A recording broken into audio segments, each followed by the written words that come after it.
옛날에는 우리나라 사람들이 자녀를 좀 많이 낳았습니다. 70년대만 해도 한 4명, 5명씩 이렇게 낳는 것이 기본이었습니다. 우리나라가 기본적으로 일정한 인구를 유지하기 위해서 필요한 인구가 한 가정에 2.1명은 낳아야 된다고 그럽니다. 근데 지금 우리나라는 몇 명씩 한 가정에 낳느냐면 1.18명씩 낳는다고 그럽니다.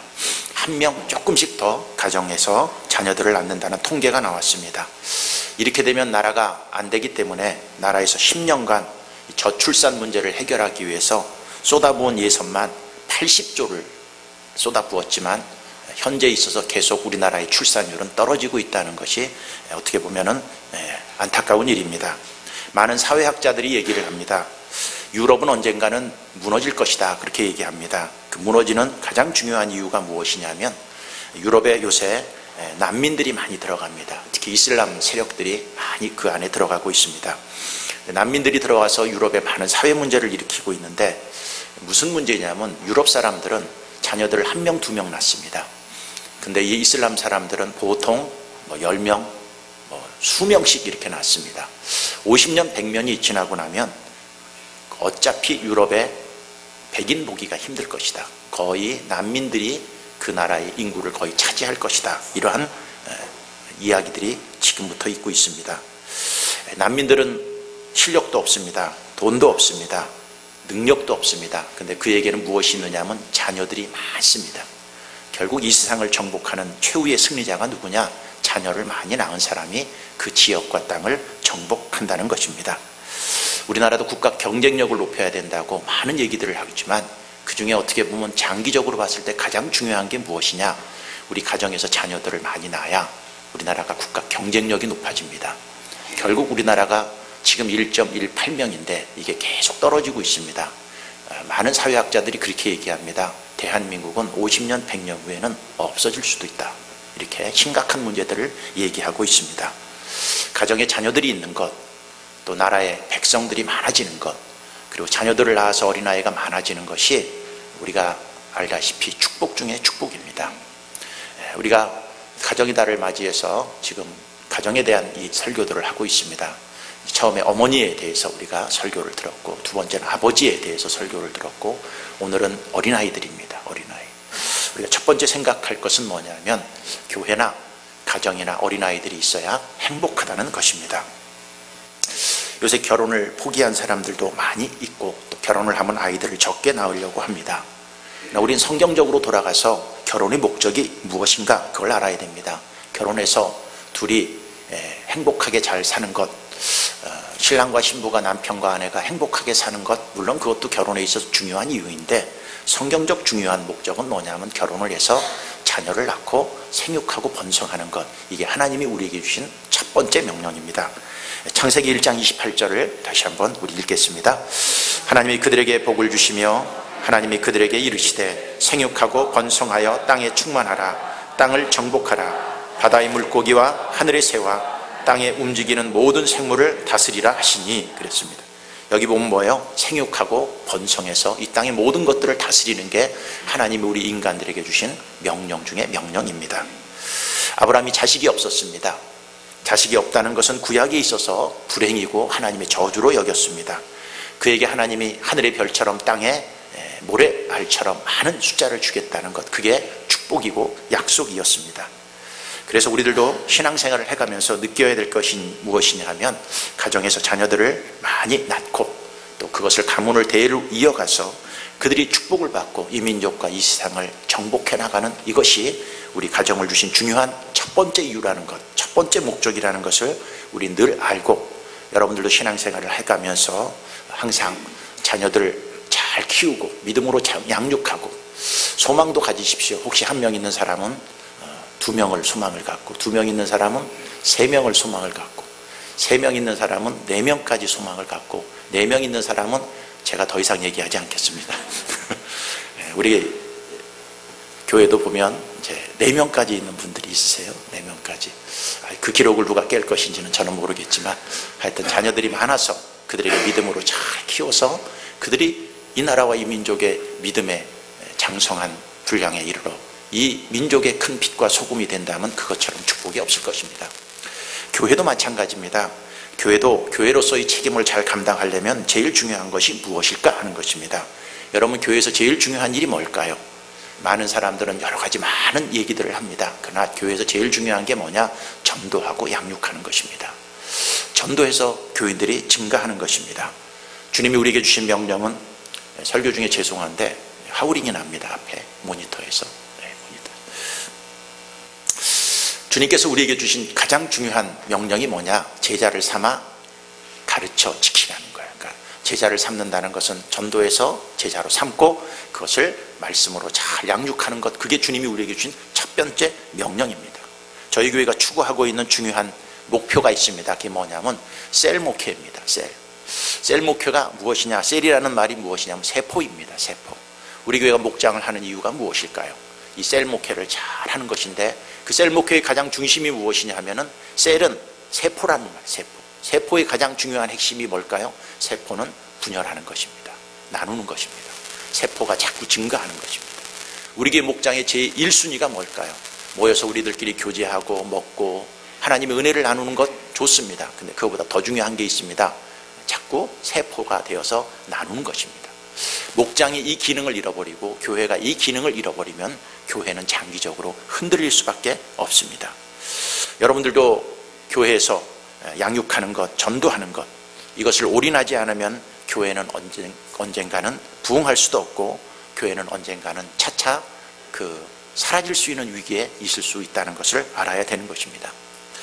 제가 수술한 다음에 요양을 하기 위해서 부산 가까이에 있는 기도원에 가서 요양을 했습니다. 가덕도 기도원이라고 아주 한 60년대 70년대 시설을 갖춘 기도원인데, 앞에가 바다에서 경치가 좋아서 친구 목사가 그 근방에서 목회를 하는데 여기가 경치가 좋으니까 여기 와서 좀 요양을 해라. 그래서 그 기도원 가서 제가 기도도 하고 요양도 한 적이 있었는데, 주일 되면 어느 교회를 갈까 하고 물어봤더니 그 근방 가까운데 어느 한 교회를 소개해 줬습니다. 그 교회 이름이 뭐냐면 세계로 교회라는 교회입니다. 장로교회입니다. 근데 그 교회에 대한 얘기들을 듣고 제가 참 감동을 했습니다. 그 교회 목사님이 어천교회였는데 20명 됐을 때 어천교회에 부임을 해서 갔답니다. 처음에 갔을 때 20명이에요. 20명. 어촌에 할아버지 할머니들밖에 없었답니다. 근데 그 교회가 10년이 지났는데 지금 얼마나 부흥했느냐 하면 3,500명으로 부흥을 했습니다. 20명 되는 시골에 할머니 할아버지밖에 없었던 교회가 어떻게 3,500명으로 부흥할 수 있을까? 그 목사님은 딱 한 가지밖에 없습니다. 뭐냐면 전도입니다. 전도. 그 교회 새신자 반이 있습니다. 새신자 반이 있는데 어떻게 하느냐 하면, 전도를 해갖고 새신자들이 오면은 목사님이 새신자 훈련을 시키는데 한 6주 정도를 시킵니다. 근데 새신자, 이제 막 교회 처음 나온 사람이에요. 근데 일주에 그 새신자에게 한 명씩 전도를 하라고 그럽니다. 처음 교회 나온 사람한테 전도를 하라고 그럽니다. 더 심각한 건 뭐냐면, 일주에 한 명씩 전도하지 않으면 10만 원씩 벌금을 내게 합니다. 벌금을 내게 해요. 근데 이게 안 될 줄 알았어요. 안 될 줄 알았어요. 근데 그 목사님이 이걸 생명같이 지킵니다. 그 교회 장로님들을 세웁니다. 전도 못하는 사람들은 장로 끼지를 못합니다. 그 사람의 행정 능력이 얼마나 탁월한지, 그 사람이 실력이 있는지, 사회 저명인사인지, 신앙생활을 얼마나 오래 했는지 그건 아무 소용없습니다. 전도를 하느냐 안 하느냐요. 전도를 잘하면 직분자로 세웁니다. 직분자로. 근데 우리가 생각할 때 교회 처음 나온 사람한테 너 이번 주에 전도해. 전도 안 내놓으면 벌금 내. 그러면은 그분들이 교회를 나올 것 같아요? 안 나올 것 같아요? 우리 생각에는 안 나올 것 같잖아요. 무슨 놈의 이놈의 교회가 돈 벌금 내라고 그러느냐. 처음 나온 사람한테 벌금 내라는 교회가 이 세상에 어디 있어요? 근데 목사님은요, 오직 그거에 생명을 겁니다. 생명. 그리고 저희들이 이렇게 처음 3,500명이나 되는데 저희들이 딱 가서, 야, 여기 식당도 한번 어떻게 하는가 한번 가보자. 우리 식당에 딱 가서 앉았어요. 앉았는데 저희들이 처음 온 거를요, 다 알아봐요. 다 부릅니다. 3,500명인데. 왜 그렇게 알아보느냐 했더니 식탁마다 구역이 다 정해져 있어요. 그래서 어느 식탁에 새로운 사람이 딱 앉으면 그 식탁 담당이 있어요. 그래갖고 그 사람, 거기 있는 장로님이 딱 와서 벌써 말을 걸더라고요. 어디서 왔습니까? 오늘 처음 오셨죠? 그러고 거기는 식당에서 밥을 주는 게 아니라 식당에서는 기본적인 것만 주고 그 목장에서 음식들을 다 준비해 와갖고 새로 온 사람만 있으면 막 불고기도 갖다 주고 이것도 갖다 주고 막 그래서 얼마나 잘 먹고 왔는지 몰라요. 얼마나. 그걸 보면서 느낀 거 있어요. 아, 저 교회 목사님 설교를 들어봤어. 우리나라 기업과 교회를 통틀어서 제일 큰 스크린이 교회에 있어요. 스크린을 보는 순간에 입이 딱 벌어집니다. 어마어마한 LED 스크린이 딱 있어요. 설교를 목사님이 하세요. 설교를 잘 하실까 못 하실까? 유치원 애들 설교하는 것 같아요. 유치원 애들. 근데 그 교회가 10년 만에 그렇게 된 이유는 딱 한 가지입니다. 딱 한 가지.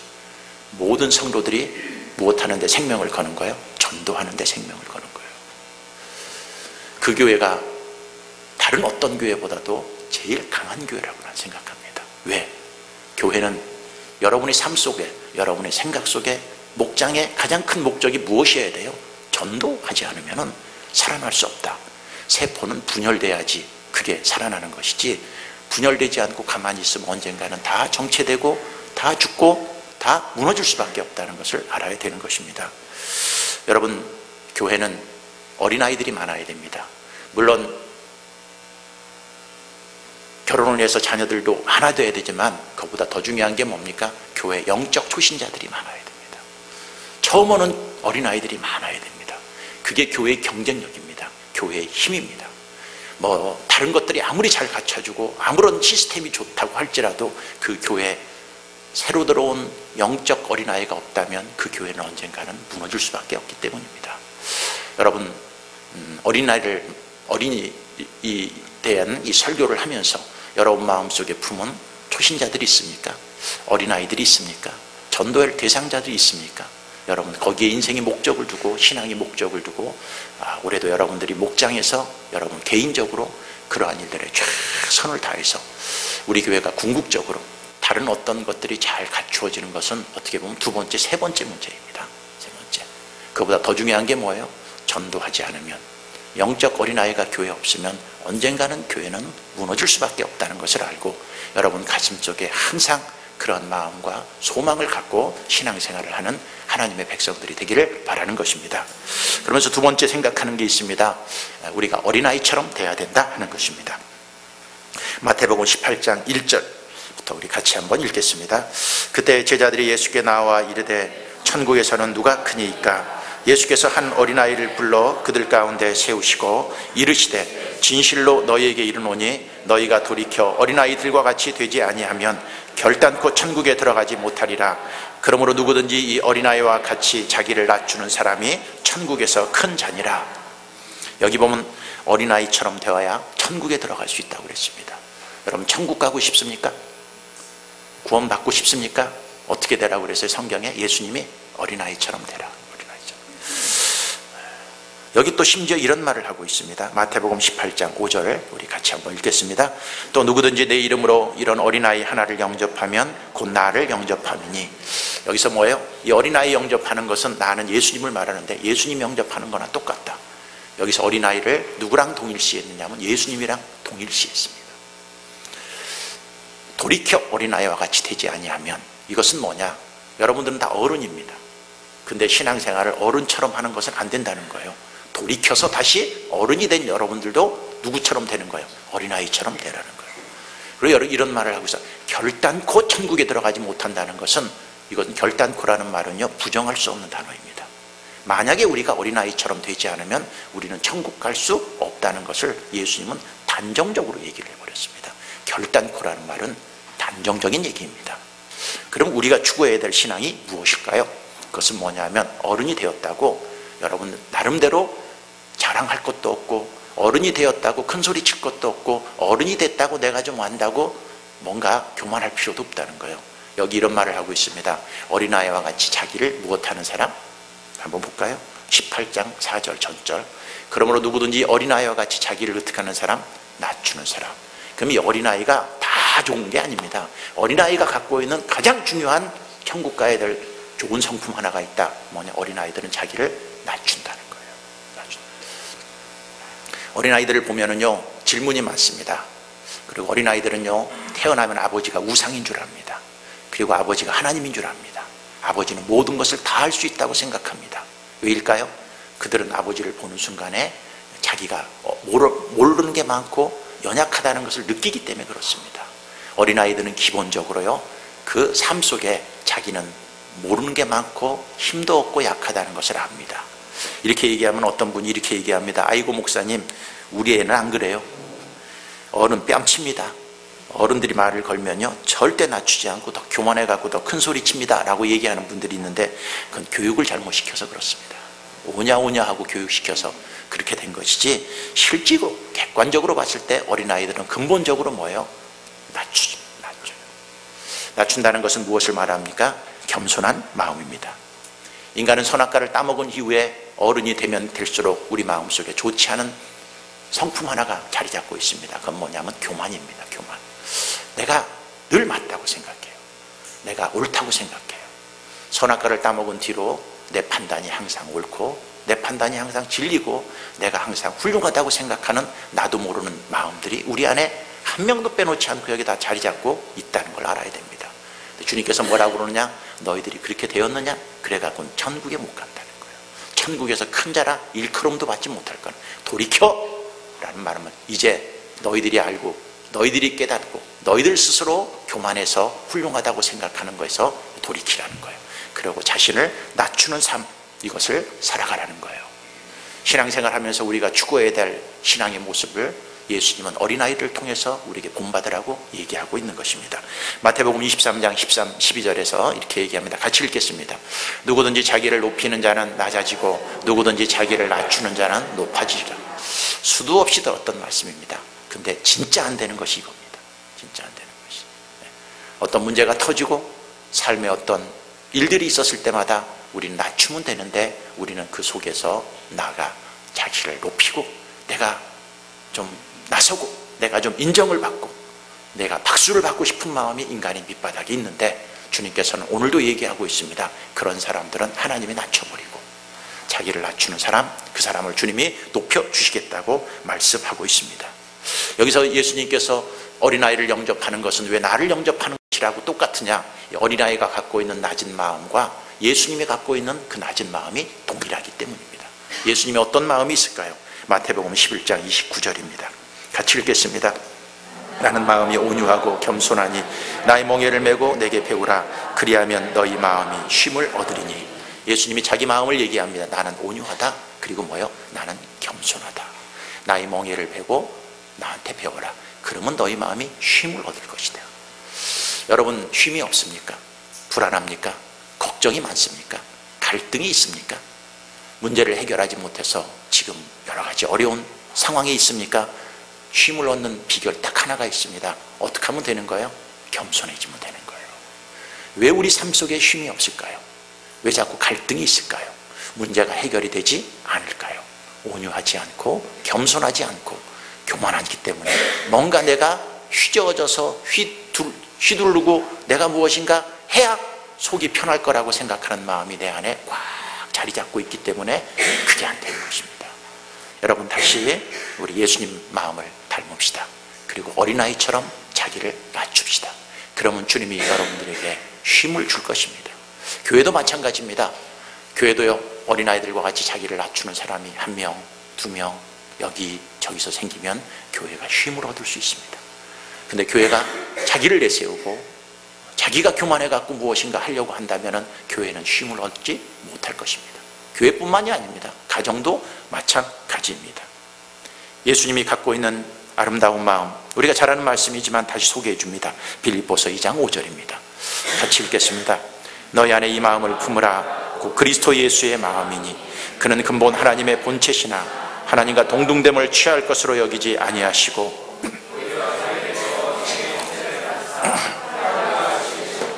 사람의 모양으로 나타나사 자기를 낮추시고 죽기까지 복종하셨으니 죽으심이라.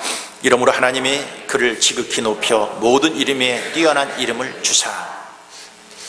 하나님은 하나님의 본체 하나님이었습니다. 그 자리를 버리고 이 땅에 종의 형체로 왔어요. 사람의 모양으로. 그러고 뭐라 그럽니까? 2장 8절 한번 볼까요? 사람의 모양으로 나타나사 자기를 어떻게 해요? 낮추시고 죽기까지 무엇하셨어요? 복종하시고 십자가에 죽으신 거예요. 이렇게 되니까 하나님이 그를 지극히 높여 하나님의 보좌 우편에 앉혀주신 것입니다. 여러분이 하나님 앞에 높임받기를 원합니까? 지금 이 자리에 있는 자리에서 더 낮추십시오. 더 내려가십시오. 더 겸손하십시오. 하고 싶은 말이 많습니까? 입을 다물고 하나님, 내가 더 내려가겠습니다. 내 목소리가 낮아져서 주님은 죽기까지 복종하셨는데 나도 힘들지만 주님의 길을 내가 한 걸음 한 걸음 걸어가겠습니다 하고 자기를 낮추기 시작하는 그 순간에 하나님이 때가 되면 여러분들을 높여주실 것입니다. 지금 내 목소리를 자꾸 내고 지금 내가 높아지려고 하면 하나님이 계속 그를 짓밟아서 낮은 자리까지 늘 것입니다. 주님은 우리에게 얘기하고 있습니다. 주님은 침뱉음을 당해도 어려움을 당해도 겸손한 그 길을 걸어가셨다면 우리들도 그 길을 걸어가고, 또 성경은 계속 우리에게 얘기하는 게 뭡니까? 에베소서 4장 2절 보겠습니다. 같이 봉독합니다. 모든 겸손과 온유로 하고 오래 참음으로 사랑 가운데 서로 용납하고. 겸손과 온유로 하고 오래 참고 사랑 가운데서 서로 용납하고. 이게 예수님의 마음이고 이게 어린아이의 마음이고, 이런 어린아이와 같이 살아가는 사람들은 예수님과 똑같이 하나님이 취급을 해 주시겠다는 것입니다. 빌립보서 2장 3절도 보겠습니다. 아무 일에든지 다툼이나 허용으로 하지 말고 오직 겸손한 마음으로 각각 자기보다 남을 낮게 여기고. 여기도 어떤 마음을 갖고? 겸손한 마음. 우리 신앙에 있어서 문제가 뭘까요? 이 마음이 없어요. 겸손한 마음이 없어서 그래요. 어린아이와 같은 마음이 없어요. 어린아이들이라고 무시하고 네가 뭘 알겠느냐고, 네가 아는 게 뭐가 있느냐고, 그 아이들이 모르는 것 같고 우리는 무시는 할 줄 알지, 그 아이들이 갖고 있는 이 낮은 성품, 천국에 들어가는 성품, 천국에서 크다고 일컬음을 받는 이 성품, 우리는 이것을 본받지 않고 무시하기 때문에 우리 삶 속에 하나님이 주시는 축복과 은혜를 못 누릴 수 있는 것입니다.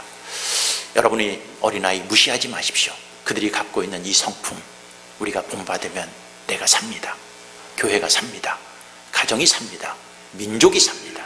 이 어린아이가 갖고 있는 이 성품 버리면 우리 삶 속에 하나님이 주신 축복들은 점점 빼앗겨서 갈등과 분열밖에 없을 것입니다. 다시 한번 이 어린아이 심정 본받고 힘들지만 기도하고 그렇게 가서 여러분의 삶 속에 하나님이 여러분들을 높여주시는, 우리 교회를 하나님이 높여주시는 그러한 축복과 은혜를 반드시 얻기를 바라겠습니다. 세 번째 우리가 알아야 될 게 있습니다. 이 어린아이를 실족하게 하지 말아야 됩니다. 예수님은 이어서 어린아이를 향해서 이렇게 얘기합니다. 18장 5절부터 같이 읽겠습니다. 또 누구든지 내 이름으로 이런 어린아이 하나를 영접하면 곧 나를 영접함이니 누구든지 나를 믿는 이 작은 자 중에 하나를 실족하게 하면 차라리 연재 맷돌이 그 목에 달려서 깊은 바다에 빠뜨려지는 것이 나으리라. 실족하게 하는 일들이 있으므로 말미암아 세상에 화가 있도다. 실족하게 하는 일이 없을 수는 없으나 실족하게 하는 그 사람에게는 화가 있도다. 이 말씀은 언젠가 한번 설교를 한 적이 있습니다. 기억이 날 것입니다. 여기 보면은 6절을 보겠습니다. 누구든지 나를 믿는 이 작은 자 중에, 이 작은 자는 성경의 맥락으로 봤을 때 이 어린아이에 대한 얘기를 계속하고 있는 것입니다. 이 작은 자 중에 하나를 실족하게 하면, 그들을 실족하게 한다든지 그들의 마음을 상하게 한다든지 상처를 주면 차라리 연자 맷돌이 그 목에 달려서 깊은 바다에 빠뜨려지는 것이 나으니라. 우리는 저도 처음에 이 성경을 딱 봤을 때 어린아이들을 이렇게 실족하게 하고 상처 주면 그 상처 준 사람이 연자 맷돌에 목 달려서 물속에 빠지는 것이 낫다는 그 얘기구나 이렇게 생각했는데 그 말이 아니죠. 다시 보면 나를 실족하게 하면 차라리 그 연자 맷돌이 그 목은 뭐냐, 어린아이 목입니다. 어린아이 목에 그것을 매달고 그 어린아이를 깊은 바다에 빠뜨려서 죽이는 게 낫다는 거예요. 좀 끔찍한 얘기죠. 끔찍한 얘기입니다. 이게 무슨 얘기냐, 어린아이가 자라다가 실족했어, 어린아이가 자라다가 상처를 받았어. 그럼 그 어린아이를요 그때 목 매달려서 물속에다 집어넣어서 없애버리는 게 낫다는 거예요. 왜 예수님이 이런 끔찍한 얘기를 했을까? 우리가 생각하기에는 상처를 준 사람을 그렇게 만들어야지, 상처받은 어린아이가 뭐가 있다고 이 아이들을 이렇게 만들어서 연자맷돌에 그 목을 매서 물속에 빠뜨려서 그를 죽여버리는 게 낫다고 예수님이 얘기를 했었을까 하는 것입니다. 18장 7절이 그 답을 얘기하고 있습니다. 실족하게 하는 일들이 있음으로 말미암아 세상에 무엇이 있어요? 화가 있기 때문입니다. 화가. 이 말이 무엇인가? 어렸을 때 아이가 실족당해. 어른들을 당했는데 상처를 받아. 큰 고통을 당해. 그럼 그 아이가 자라잖아요. 그러면 그 아이가 살아가는 세상에 뭐가 생기기 시작해요? 화가 생겨요. 상처받은 사람이 있어. 어렸을 때 큰 상처를 받은 사람들이 결혼을 하잖아요. 가정이 다 파괴돼 버립니다. 상처를 받은 사람이요, 교회에 오잖아요. 교회가 다 없어져 버립니다. 어떨 때 상처를 받은 사람이요, 나중에 커서 어느 직장에 가면요, 직장이 흔들려 버립니다. 상처를 받은 사람들이 어느 공동체에 가면 그 공동체에 피해를 주는 예가 굉장히 많이 있습니다. 굉장히. 그래서 예수님이 이 말을 한 거예요. 상처를 갖고 살아가는 것, 그것처럼 비극은 없기 때문입니다. 그 상처가 약하면 괜찮을지 모르지만 그 상처가 데미지가 크면요, 진짜 세상에 화가 있습니다. 화가. 이스라엘 역사박물관에 가면은 6개의 촛불이 켜져 있다고 합니다. 그리고 그 옆에 비누 3개가 놓여 있다고 합니다. 6개의 촛불은 뭐를 상징하느냐? 히틀러에게 희생당한 600만 명의 유대인들을 상징합니다. 옆에 3개의 비누는 무엇입니까? 가스실에서 죽은 유대인들을 몸에서 뽑아낸 기름을 갖고 만들어낸 비누입니다. 비누. 그래서 그것을 기억하라고 촛불과 비누를 이스라엘 역사박물관에 넣었습니다. 우리가 알다시피 히틀러가 유대인들을 600만을 사살을 합니다. 2차 세계대전을 일으킨 장본인이 누구냐면 이 히틀러입니다. 이 2차 세계대전 때문에 죽은 사람이 1600만 명입니다. 여러분, 2차 세계대전 때 죽은 사람이 그토록 많습니다. 누구 때문이에요? 히틀러 한 사람 때문입니다. 왜 히틀러가 이렇게 했을까? 왜 히틀러가 세상에 이러한 끔찍한 일을 행하는 주동자가 되었을까? 히틀러의 아버지는 상습적으로 히틀러를 두들겨 패면서 그를 키웠습니다. 늘 히틀러는 어렸을 때부터 아버지한테 맞고 자라서 그 삶 속에 분노가 있습니다.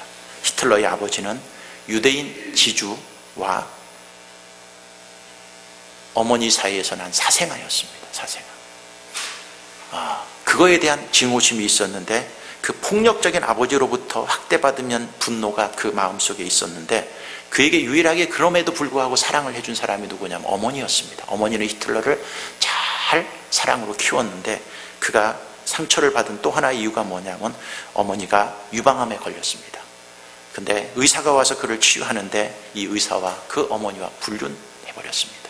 이때부터 그 의사가 어떤 사람이냐면 유대인이었습니다. 그때부터 유대인에 대한 감정이 더 심해졌습니다. 자기가 젊었을 때 좋아했던 여자 한 명이 있었습니다. 그 여자한테 가서 프로포즈를 했습니다. 좋아해서. 그랬더니 그 여자가 자기를 거절했습니다. 거절하고 나서 상처가 있는데, 그 거절한 그 여자가 나중에 결혼을 했습니다. 근데 누구랑 결혼했냐면 돈 많은 유대인이랑 결혼했습니다. 이런 상처가 그에게 계속 온 거예요. 그 마음속에 무엇이 있어요? 유대인에 대한 증오심. 아버지한테 매맞고 학대받고 자랐던 거에 대한 분노, 그가 그 안에 있었던 거예요. 이 상처 때문에 유대인이 600만이 죽어버렸습니다. 이 상처 때문에 2차 세계대전이 일어났습니다.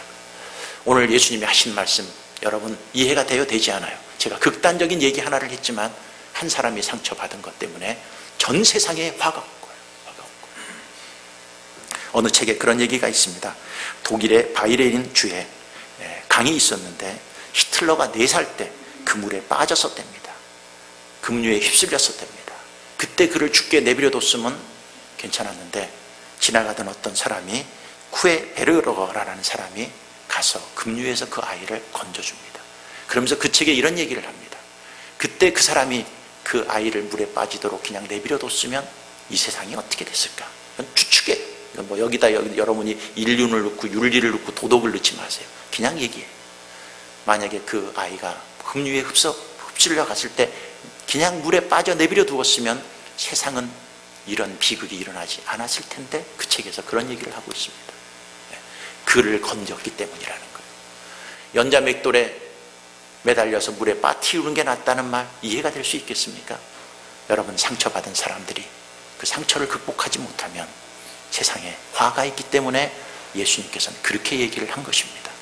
여러분, 우리 크든 작든 우리 삶 속에 살다 보면 여러분이 받았던 상처, 억압받았던 상처, 부모님이나 아버지에게 받았던 학대, 많은 것들이 있지만 여러분 그것을 극복해야지 안고 살아간다는 것은 세상에, 아니 교회에 여러분이 살고 있는 모든 공동체에 비극과 고통을 낳을 수밖에 없다는 것을 알아야 되는 것입니다. 예수님은 상처를 가장 많이 받으신 분이십니다. 죄가 없음에도 그에게 침을 뱉고 욕을 하고 채찍으로 때리고 절벽으로 밀어서 떨어져 죽이려고 그러고, 그를 그렇게 칭찬했던 제자들도 다 배신을 하고 고통을 당했습니다. 어떻게 보면 이 세상에서 제일 상처를 많이 받은 사람은 예수님일 것입니다. 그런데 예수님은 그 상처를 갖고 인생을 살지 않았습니다. 대신 상처받은 사람들 때문에 원망하지도 않고 상처받은 것 같고 불평하지도 않고 그 상처에 끌려 인생을 살지 않았습니다. 오히려 그는 상처를 받았지만 상처받은 치유자가 되어서 다른 사람들을 치유하고 상처받고 죄 속에 있는 사람들을 건지고 구원하는 데 예수님이 사용된 것입니다. 뉴욕에 한 정신과 의사가 있었습니다. 그가 한 소년을 치료했습니다.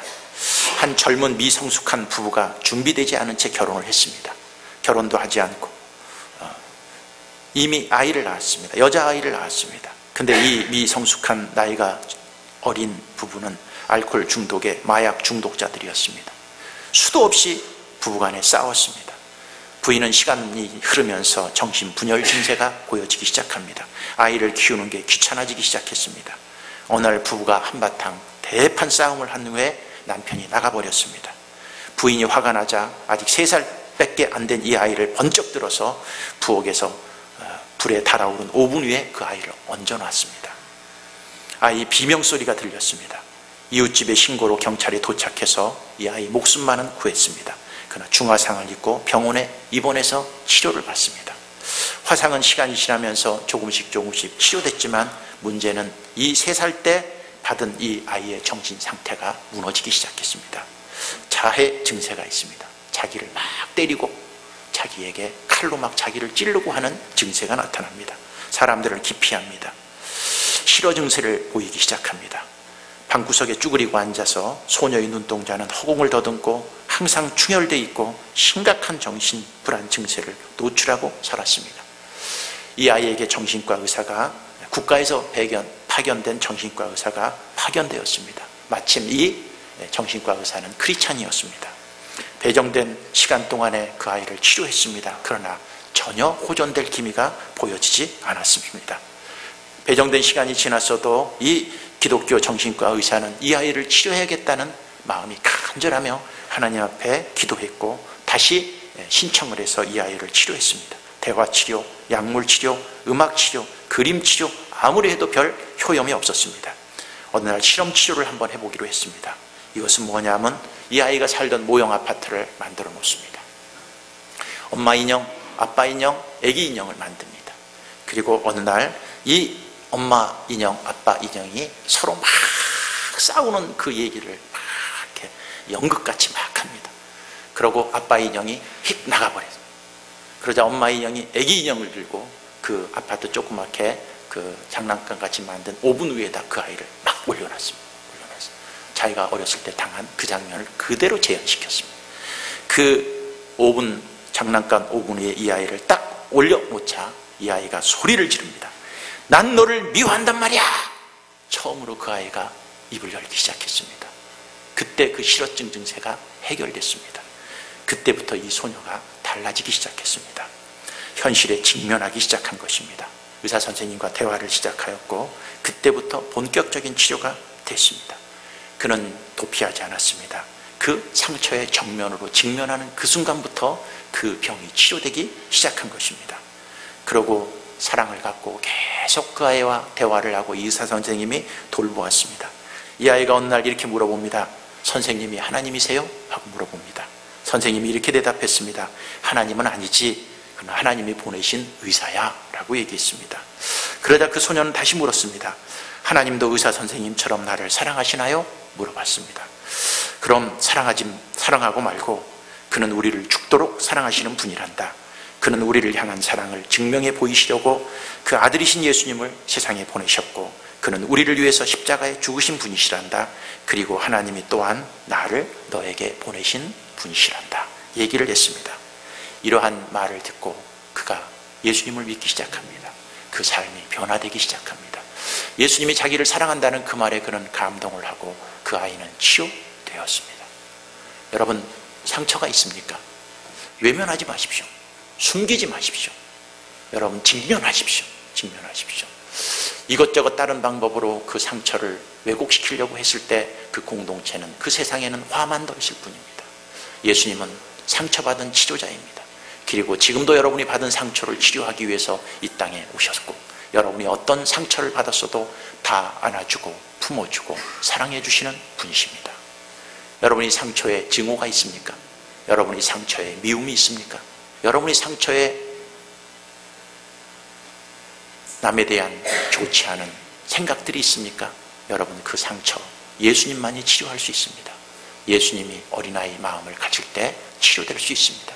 그 예수님의 마음을 우리가 품읍시다. 어린아이 심정을 가집시다. 어린아이처럼 낮아집시다. 그리고 겸손해집시다. 예수님처럼 온유해집시다.